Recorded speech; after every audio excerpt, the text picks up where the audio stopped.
Warning. The following is intended for educating formational purposes only. Hello everyone, and welcome back to our channel. If you haven't subscribed yet, please hit that subscribe button below. Today, we're going to delve deep into a crucial aspect of workplace safety: manual handling. Whether you're an employer looking to ensure the well-being of your employees or an employee concerned about your own safety, understanding the intricacies of how to safely handle loads is paramount. So, let's dive right into this comprehensive guide.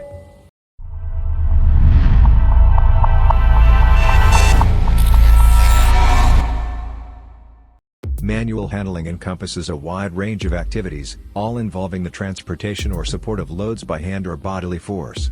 This includes tasks like lifting, lowering, pushing, pulling, carrying, or moving objects, people, or animals.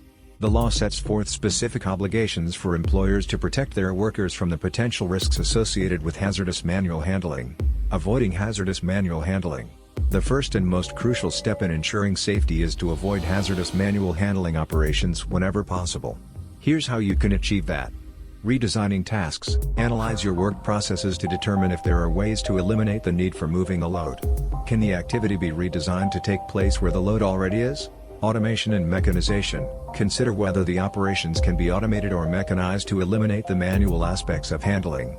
This decision is most effective when made during the design phase of plant or work systems.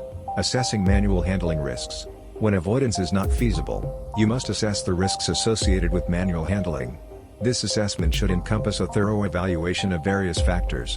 Task analysis. Consider the specific task being performed, including the postures adopted, frequency, and the nature of the load itself. Working environment. Assess the environmental conditions, such as floor surfaces, lighting, temperature, and any potential hazards.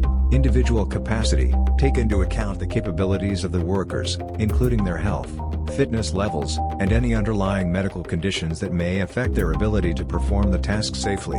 Equipment. Evaluate the availability and suitability of equipment that can assist with the lift. Choosing the right assessment. Not all manual handling tasks require the same level of assessment. It's important to match the level of scrutiny to the complexity of the task.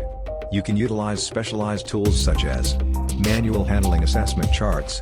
These are particularly useful for tasks involving lifting, carrying, and team handling. Variable manual handling assessment chart. This tool is designed for assessing complex manual handling operations where load weights vary. Risk assessment of pushing and pulling, specifically intended for analyzing the risks associated with pushing and pulling tasks. Assessment of repetitive tasks. Use this tool when the task involves repetitive work using the upper limbs. Reducing the risk of injury. The next critical step is to actively reduce the risk of injury associated with hazardous manual handling. This involves a series of measures. Mechanical assistance. Provide mechanical aids such as hoists, trolleys, or conveyor systems to assist with load handling. Load modification. Make loads smaller or lighter when possible, making them easier to grasp and handle. Workplace layout. Modify the workplace layout to minimize carrying distances and reduce the need for twisting movements or lifting from floor level or above shoulder height. Work routine adjustments. Modify work routines to avoid excessive work rates and tight deadlines that can contribute to fatigue and injuries. Environmental improvements. Enhance the working environment by providing more space, better flooring, extra lighting, or control the air temperature, all of which can make manual handling safer and more efficient. Training. Ensure that individuals tasked with manual lifting have received proper training in safe lifting techniques. This training should also cover the correct usage of mechanical aids. The importance of training. While training is a crucial component of workplace safety, it should not be relied upon as the sole preventive measure. Here's what effective training should encompass. Understanding risk factors. Employees should be educated on manual handling risk factors and how injuries can occur. Mechanical aid usage. Training should cover the proper usage of mechanical aids, including their benefits and limitations. Safe manual handling techniques. Employees should learn and practice safe manual handling techniques specific to their tasks. Systems of work. Employees need to understand the systems of work relevant to their tasks and the working environment. Practical work. Training should include practical exercises that allow trainers to identify and correct any unsafe behaviors or techniques. That concludes our comprehensive guide on manual handling at work.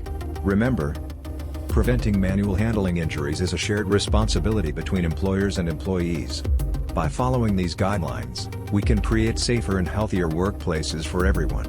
If you found this video informative and useful, please give it a thumbs up. Share it with your colleagues, and subscribe for more in-depth workplace safety insights. If you have any questions or need further information on this topic, please leave a comment below. Thank you for watching, and always prioritize safety in your workplace.